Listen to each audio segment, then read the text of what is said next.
slide nele, né, que já está no finalzinho. Nós começamos em reuniões anteriores e daí nós já vamos entrar em outro capítulo, nesse mesmo busca da realidade. Então vamos ao primeiro slide da noite. Consciência ética. E aí está o primeiro slide. O senhor quer fazer esse primeiro? Posso fazer sim. Ok. A consciência ética é a conquista da iluminação, da lucidez intelecto-moral, do dever solidário e humano. Então ela define aqui, né, a consciência ética como a conquista da iluminação, como a conquista da lucidez do intelecto-moral e a conquista do dever solidário e humano. Então, a consciência ética é basicamente nossa auto-iluminação. Aí ela diz ainda que essa consciência ética proporciona uma criatividade construtiva ilimitada, que conduz à santificação na fé e na religião. É interessante que ela coloca uma diferença de fé e religião, né? Porque às vezes a gente muitas vezes confunde fé com religião. Você tem a fé espírita, fé evangélica, fé católica, não. Fé é fé, né? Fé é conquista. E a religião pode até auxiliar-nos na fé, pode até nos ajudar a conduzir na fé. Mas ela, por si só, não é fé. Então proporciona criatividade construtiva ilimitada, que conduz à edificação na fé e na religião, né? E diz ainda que também ao heroísmo na luta cotidiana e nas batalhas profissionais. Então ainda fala que ao apogeu na arte, na ciência, na filosofia, pelo empenho que enseja em favor de uma plena identificação com o ideal esposado. Apogeu na arte, na ciência, na filosofia, pelo empenho, né, quem seja em favor de ampla identificação com o ideal que nós queremos alcançar. E ela ainda coloca aqui o São Vicente de Paula, né? São Vicente de Paula, Nietzsche também, coloca Allan Kardec, coloca Freud, coloca o Schweitzer, Cezanne, para que esses são exemplos de diversos homens que adquiriram um estado de consciência ética aplicada em favor da humanidade. Interessante, né? Colocou vários personagens como pessoas que conquistaram, né? Que adquiriram esse estado de consciência ética, que é uma batalha para nós, né? Nós estamos aqui buscando a ter a consciência ética, que ela é uma conquista ao longo do tempo. Então, se nós ainda não conseguimos a iluminação, por isso nós também estamos bem distante ainda de conquistar a consciência ética. Que nós estamos caminhando nessa direção, mas ainda precisamos trabalhar bastante para conquistar. Boa noite, Heloína. Boa noite, Heloína. Seja bem-vinda. Seja Boa noite. bem-vinda. Boa noite, gente. Tudo bem? Desculpa o atraso. Seja Boa bem-vinda. noite. Nós estamos estudando aqui o Homem Integral, de Joana de Ah, legal. Ângeles. Nós estamos já no capítulo 12, né, da quarta parte, falando sobre ética. Inclusive é o último slide desse capítulo. Faz algum tempo que a gente vem estudando ele. Seu Maurício, então, participou agora com a leitura e comentário, né? E abre para outros comentaristas, outros comentários. O senhor concluiu, senhor Maurício? Concluí. Então, essa conquista ética, né? Quando fala a palavra conquista, ela envida a ideia de um esforço individual de cada um de nós. Então, nós estamos nos esforçando para essa consciência ética. E ela diz que leva à santificação, né? Então é uma coisa bem distante da gente ainda, né? Ser santo ainda eu acho que está tá bem longe mesmo, como o senhor disse aí, né? Santificação. A criatividade construtiva ilimitada, santificação na fé e na religião. E aquela pessoa que é ética, né, que tem essa consciência ética, né, ela vai agindo no seu dia a dia com heroísmo, porque realmente, né, nós vemos no mundo onde os convites e as motivações são justamente para transgredir, né, a questão ética. Muito a visão, né, da vida material, das disputas e tudo mais, nos convida geralmente para o oposto. Então é um ato de heroísmo, quer dizer, aquela pessoa que realmente ela luta, né, para ter essa visão ética. Desses aqui que foi citado, né, como modelos ou exemplos de consciência ética, eu dei uma pesquisadinha assim por alto do Nietzsche, né, que ele fala sobre o super-homem, o homem, né, que é aquele que transcende a tudo, que busca uma conscientização melhor de si mesmo. Ele fala aqui sobre a questão das religiões, né, que na sua época, hoje não mudou muito, né, a prática das religiões levava a muitos costumes equivocados, muita coisa só na aparência. Então ele combateu muito isso. Até às vezes confunde, né? O Deus está morto quando ele diz isso, as pessoas já levam para o lado de que está cometendo ato de heresia e tudo mais. Mas Nietzsche, ele tinha uma consciência muito ampliada, né, dessa questão ética. Allan Kardec nós já estudamos sempre, né? Freud é objeto de estudo também de Joana de Ângeles, né? A gente sempre está vivendo. E São Vicente de Paulo, né, já citado. Esse outro eu não pesquisei. Mas todos eles é muito importante a gente, se a gente puder pesquisar, né? Ele traz bastante informações dessa visão, né, que eles fazem da religiosidade, da religião, da ética, da vivência aqui.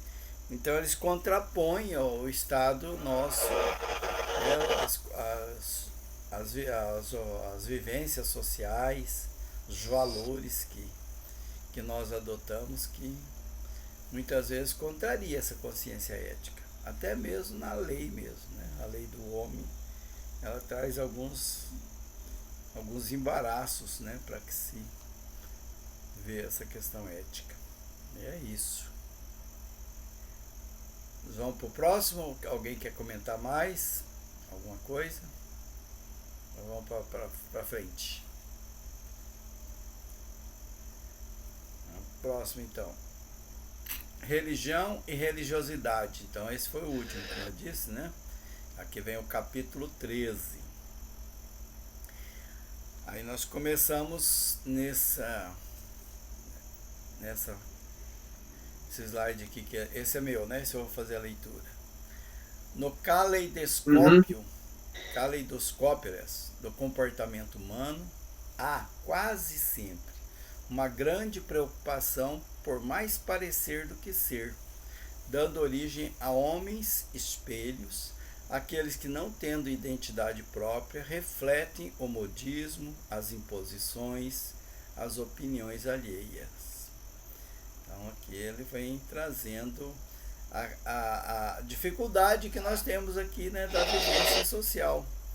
a gente, ao invés de nos assumir, nós acabamos por refletir os costumes sociais, né? Então nós às vezes perdemos essa identidade própria. Como foi lido no anterior, né? Esse comportamento mesmo ético é um ato de heroísmo até, né? Porque os modismos, as imposições, as opiniões, elas nos influenciam e nos convidam muitas vezes a comportamentos inadequados. Então há sempre nós estamos muito preocupados com a nossa imagem, com o que os outros vão pensar a nosso respeito. Então aqueles que às vezes buscam um comportamento mais ético, ou mais de acordo com a moral, vamos trazer a moral evangélica mesmo, moral do Cristo, às vezes a pessoa torce o nariz, não olha com bons olhos, né? E aí a pessoa, até pelo modismo, adota comportamentos contrários a isso. Bom, eles se tornam o que agrada às pessoas com quem convivem, o ambiente que no seu comportamento neurótico se instala. Ela chama atenção aqui, né? Neurótico, olha só. Esse comportamento é neurótico, de imitação dos demais, né? A gente quer agradar a todos, quer agradar as pessoas, então, de acordo com o ambiente, é o comportamento que nós adotamos, né? E ela diz que isso é um comportamento neurótico. Adota-se uma fórmula religiosa sem que se viva de forma equânime dentro dos cânones da religião. A religião, né? A religião tem muitos comportamentos, né? Muitas regras, muitas normas, e a gente acaba adotando essas fórmulas, esses ritos, que às vezes não diz nada sobre espiritualidade, apenas comportamentos, faz por fazer, porque é moda, né? Às vezes uma determinada religião, ela se impõe porque é o modismo, aquela religião, né? A pessoa nem tem fé às vezes, mas segue o que a sociedade impõe a ela para seguir. É a experiência da religião sem religiosidade, da aparência social sem o correspondente emocional que trabalha em favor da autorrealização. Então, vai reforçar aqui a ideia, né? Religião sem religiosidade. Poderíamos dizer religião sem espiritualidade, né? Sem aquela questão da espiritualidade. A pessoa vai na religião, mas não tem aquele sentimento, aquela fé, aquela emoção, né? Faz as preces só de lábios, né? Tá ali só por conta de uma convenção social. O conceito de Deus se perde na complexidade das fórmulas vazias do culto externo, e as manifestações de fé íntima desaparecem diante das expressões ruidosas, destituídas de componentes espirituais, da meditação, da reflexão e da entrega.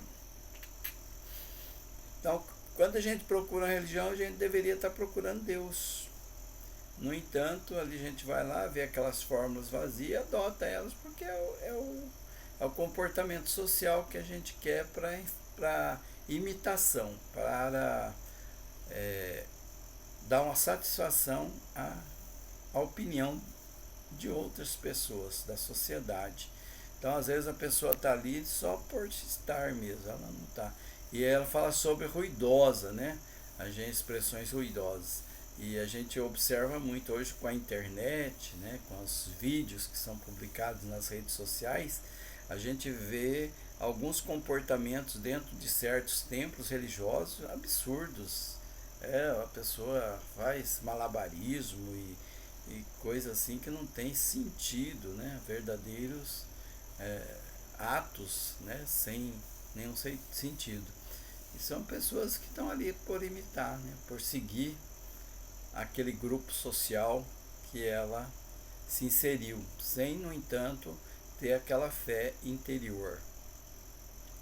Disso resulta uma vida esvaziada de esperança, sem convicção de profundidade, sem madureza espiritual. A religião se destina ao conforto moral e à preservação dos valores espirituais do homem, demitizando a morte e abrindo-lhe as portas aparentemente indevassáveis à percepção humana.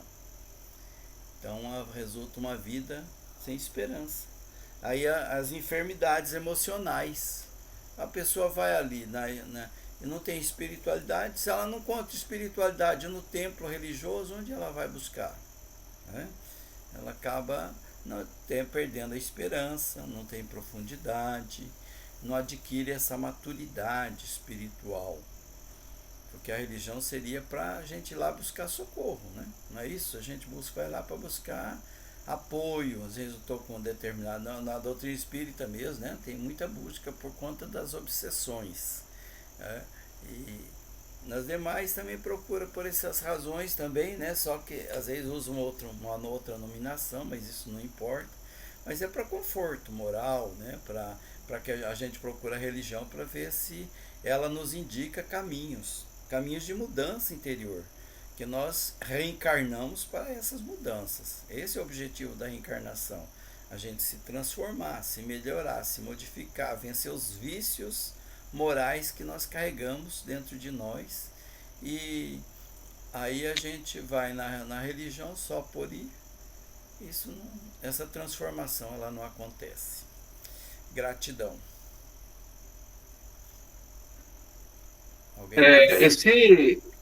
Esse trecho aí, né, da autora, ela coloca, né, a figura do caleidoscópio, do comportamento humano, e o caleidoscópio é aquele aparelhinho que se coloca um tubo, se coloca para se olhar, aí são vários pedacinhos de vidro com cores diferentes, e quando você vai verificar, de acordo com você mexendo com aquele tubinho, vai formando imagens diferenciadas, né? E aqui ele fala no caleidoscópio do comportamento humano. Há quase sempre uma grande preocupação por mais parecer do que ser. Então, já começa. Eu posso falar alguma coisa? Sim, por favor. Eu observei que o autor está nos trazendo várias opções, né, para a gente mudar. Quando a gente se encasta, né, de poder, de posição social, de cargo, então a gente sobe na nossa cabeça a ideia de que você, para permanecer assim, você tem que fazer as mesmas coisas que os outros fazem. Ou seja, aí entra a pessoa ser pedante, aí entra a pessoa ter vários, esqueci a palavra, mas por exemplo, discriminar as pessoas, né? Porque uma pessoa humilde não tem o mesmo valor do que aqueles que estão na roda social deles, né? Enfim, são várias atitudes que a gente precisa abrir os olhos no dia a dia para ver se a gente não está se enquadrando nisso, né? Claro que essa reforma íntima é importante, mas a gente tem que ter os caminhos, né, para a gente seguir, para a gente exatamente não se deteriorar com o tempo, não ser essa pessoa aqui que fala sem fé, uma pessoa vazia, né, sem esperança. Então, porque muitas das vezes, mesmo a gente tendo fé, mesmo a gente professando a doutrina espírita, o culto, a fé que você tenha, conforme os reveses da vida, a gente se enche de revolta, a gente acha que a gente não merece aquilo, a gente acha que tá demais, é uma coisa atrás da outra. Então, quer dizer, tudo isso vem para nós nos observarmos, né, nos autoconhecermos, porque viemos nesse mundo, como você disse, viemos para nos melhorarmos, né, viemos para terminar com várias atitudes que a gente vem fazendo há milhares, há milênios às vezes, né? Então, achei muito interessante a passagem. você tá assim, um episódio que aconteceu com o Chico, que teve um bispo que mandou o padre da cidade do Chico, acho que em Pedro Leopoldo, excomungar ele. Então, uma noite dessas, a irmã chegou em casa, apreensiva, quase que chorando, falando: Chico, na missa de hoje, o padre excomungou você, Chico, até a quinta geração. Aí, desculpa, filho. Aí ele começou a rir e falou para ela: minha irmã, eu já olhei no dicionário, essa palavra excomungar significa não comunga mais. Ou seja, eu não comungo mais da mesma ideia que eles. E quanto a ser quinta geração, não se preocupe, que eu não pretendo fazer nem a primeira geração. Então, você vê, por situações em que, na época, né, 1930, não tinha essa liberdade de expressão que tem hoje, não tinha essa identificação com a discriminação, que hoje em dia qualquer coisinha que você fala, a pessoa mete um processo em você, idoneidade moral. Então, tudo isso faz com que a gente se molde conforme a nossa vivência. A nossa vivência aqui na Terra precisa ser dos melhores moldes possíveis que foi trazido por Jesus Cristo. Só isso. Seu Maurício, tinha cortado, acho que a sua internet aí, né? Eu acho que foi, deu uma Nós quedazinha. ouvimos o começo Aí da eu sua tive que fala e sair. depois cortou. Aham. Não, mas eu acho que é isso aí, que só para complementar aqui, com relação da aparência, né? Então, o que nós nos preocupamos muito com. Não preocupamos muito com a aparência ou com a essência, preocupamos mais com o parecer ser, né? Então, esse parecer ser é um problema sério na nossa humanidade. E aí também é interessante quando ela fala a questão da experiência da religião sem religiosidade. Porque não é a religião que é importante. O que é importante é a religiosidade, né? Não é que vai ser importante eu ter religião tal, X, Y, Z.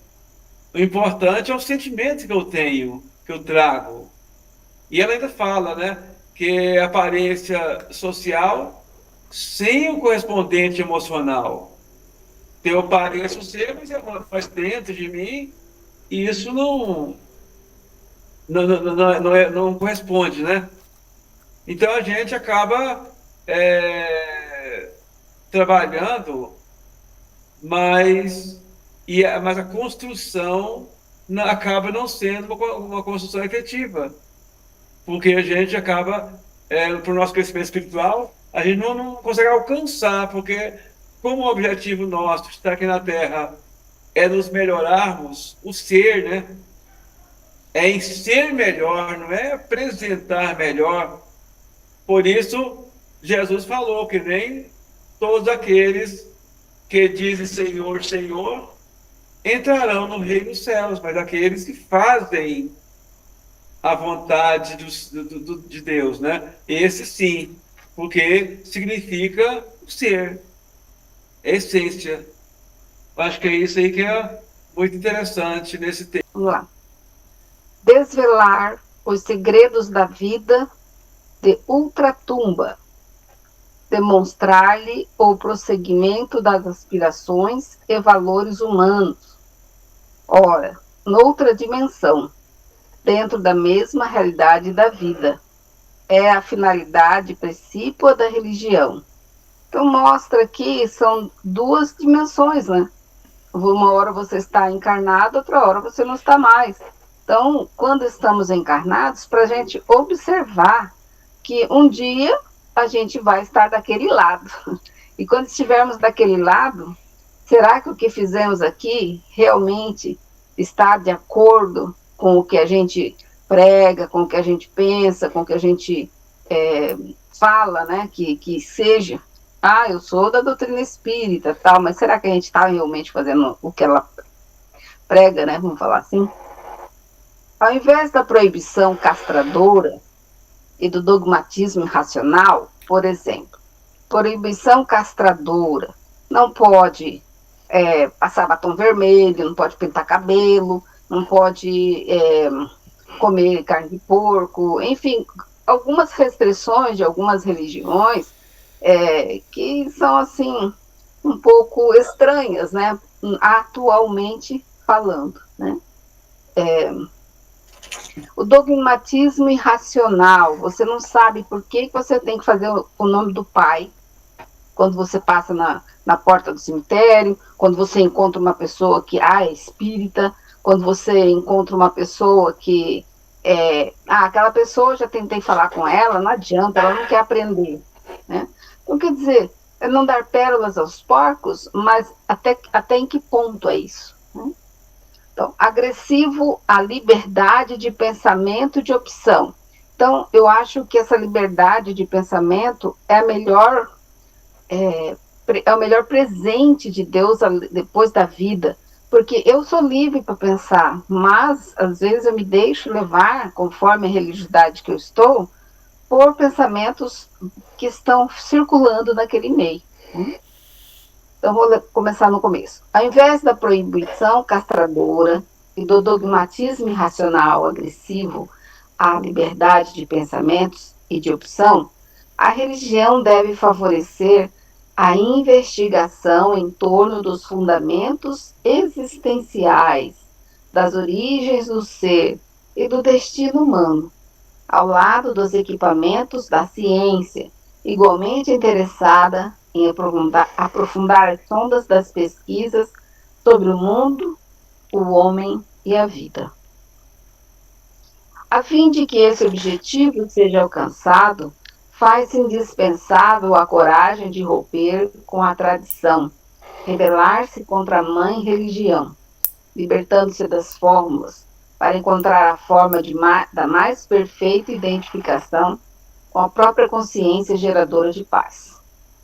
Tornar-se autêntico é uma decisão definidora que precede a resolução de crescer para dar-se.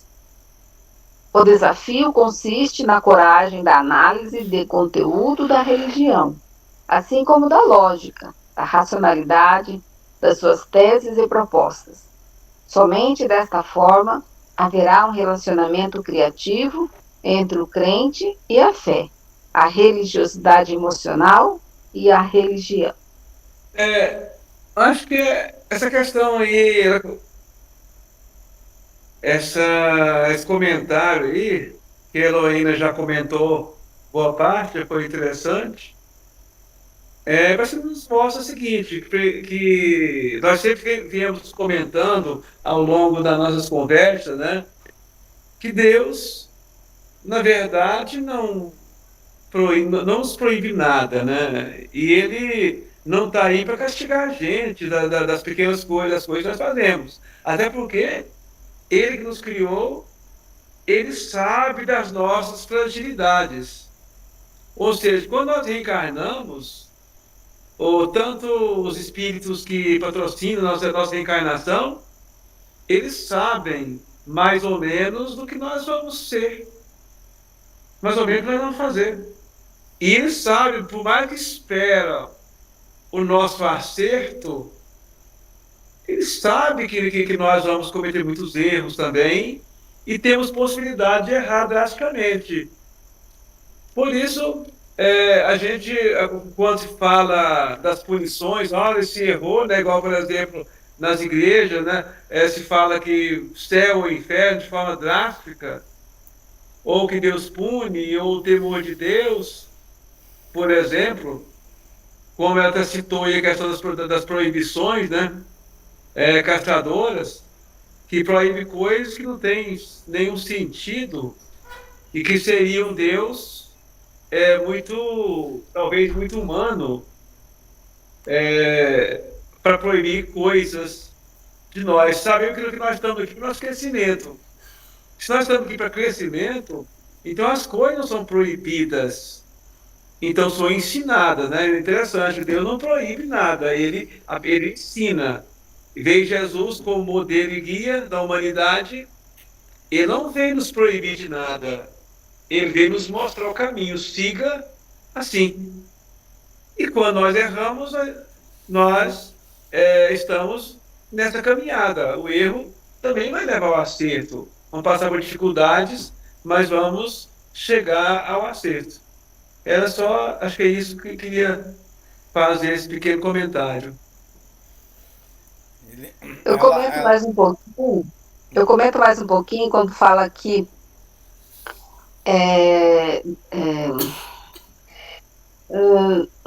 a religião deve favorecer a investigação em torno dos fundamentos existenciais, né, das origens do ser e do destino humano, ao lado de equipamentos da ciência. Então, assistindo palestra do Dr. Sérgio Felipe, então ele coloca ponto sine qua non.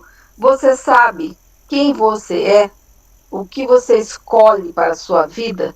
Se você sabe quem você é, o que você escolhe para a sua vida, então você sabe o caminho que você tem que seguir. Agora, se você. Porque hoje em dia, com essa história de internet, mídia social, nossos adolescentes e nós mesmos nos perdemos tempo em assistir coisas banais, assistir coisas que não têm, às vezes, profundo, né? Profundidade de conhecimento para nosso dia a dia, para nossa existência atual. Então, eu acho interessante isso. A gente realmente fazer uma releitura sobre o que realmente estamos fazendo, vivenciando aqui na Terra. Será que o meu eu está de acordo com essas minhas atitudes? É isso mesmo que eu devo seguir em frente? É uma reflexão que a gente precisa fazer quase que a todo momento. então, bem lembrado essa questão do eu. A gente. Aqui, ela chama atenção aqui sobre a problemática das religiões. Né? Desde o slide anterior até agora, né? Que nós vivemos nessa questão de religião e muitas vezes não temos a religiosidade. Né? E a gente às vezes lembra mais das religiões onde tem esse dogmatismo irracional, assim, mais forte, né? Que hoje, inclusive, está muito divulgado por conta da internet e surgem novos, né? Cada um parece querendo impor mais absurdos do que o outro. Essa que é a verdade, parece isso. Mas a doutrina espírita não foge disso também não. Né?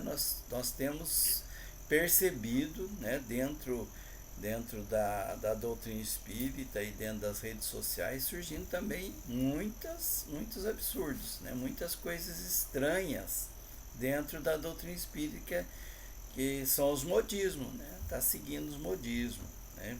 Os interesses geralmente têm a ver com o material, que as redes sociais, que elas querem? Likes, né? Elas querem likes. Isso está dentro de todas as doutrinas. Né? Então, por isso que a gente precisa lançar esse olhar para o eu. Né? O que nós estamos introduzindo nos nossos costumes que estão fora dessa religiosidade, fora dessa espiritualidade. Nós estamos realmente buscando essa mudança interior, nós espírita, eu, Odilon, é isso que a gente precisa ver. O chamado de atenção aqui da Joana de Ângeles é para isso, né? Para esse desafio, para essa coragem que ela nos chama assim, para a gente nos analisar, né? Para ter essa visão dentro dessa situação. Né? Que a gente é muito fácil a gente enxergar no outro, inclusive na outra religião. Né? A gente enxerga com uma facilidade incrível, mas e dentro da nossa doutrina espírita, o que nós estamos fazendo, o que nós estamos adotando que não está de acordo com essa racionalidade, com essa lógica que a doutrina espírita defende. Né? A doutrina espírita ela tem essa tríplice visão justamente porque ela é investigativa, progressista e traz essas ideias. Então, o que nós estamos fazendo de modismo nisso aí? É isso que eu acho que é chamado de atenção. Seu Maurício, como é que está o nosso horário? Nós já estamos no horário? Eu acho que está mais ou menos tempo já, né? Na hora já da viração. A Heloína é a primeira vez que participa na segunda-feira, é bom esclarecer ela como é que funciona.